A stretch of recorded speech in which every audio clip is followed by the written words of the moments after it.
Our story starts in central New York at the beginning of the 19th century. After the American Revolution, much of the land in the area was allocated as payment to the brave soldiers who fought to win America's independence. There was a man named Russell Leonard who was born about 1808. His fifth great-grandfather, Solomon Leonard, had come to America in the mid-1630s, just a few years after the Mayflower. Solomon's wife's grandparents were Mayflower passengers, James and Sarah Chilton. Around 1829, Russell married a young woman named Sophronia Barrell, and they probably lived in Port Byron, in Cayuga County. Their son Charles Russell Leonard was born on December 23, 1830. We are told he was born in Union Springs, but we haven't found any evidence to prove it. In 1833, Sophronia was pregnant with their daughter, Jeanette Leonard.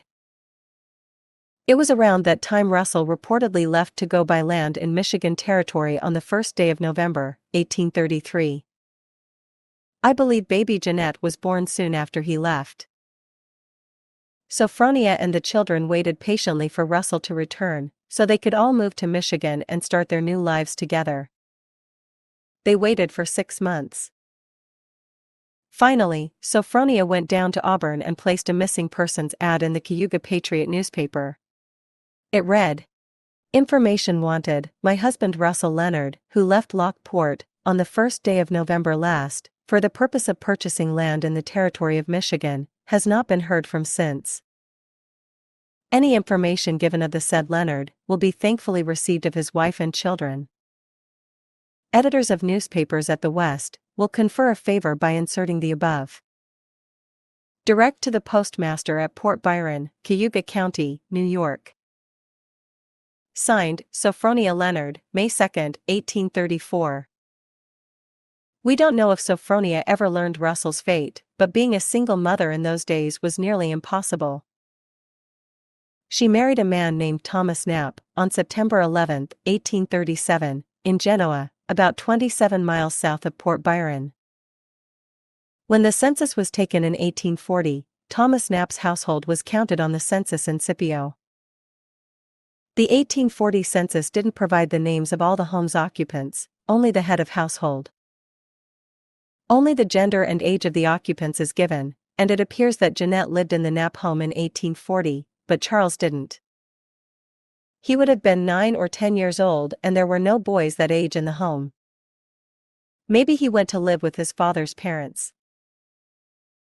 Many of Charles's descendants have spent years trying to learn more about his father's family, but it seems the only possible answer is that Russell's parents were Joshua and Hannah Leonard, who lived in nearby Venice, which had been a part of Scipio until 1823. There was a boy fitting Charles's age in Joshua's home in 1840 when the census was taken, so it seems logical it was Charles. If he wasn't with his mother, and his father was gone, where else would he go? Thomas and Sophronia Knapp had 9 known children together, 5 sons and 4 daughters. When the Civil War broke out, her husband and 4 of her sons enlisted to fight the Confederates: Joseph Knapp, Thomas Knapp Jr., Dewey Knapp, and William Knapp. Her youngest son, Arnold, was the only one who couldn't go. Sadly, 2 of her sons died. Joseph and Dewey died in 1865 and her husband died 4 years later. Thomas Knapp died in 1869 and Sophronia lived until 1883. She died at her daughter's home in Moravia at the age of about 68 years. She is buried in Union Springs. Charles Russell Leonard married Mary Polly Brown before 1854, and they lived in Genoa when the New York State Census was taken in 1855. They had a son, Joseph Leonard, who was said to have been born on a houseboat on Cayuga Lake. Charles and Mary had a total of 11 known children. They may all be gone, but their descendants are many. We can't forget them. They're in our DNA.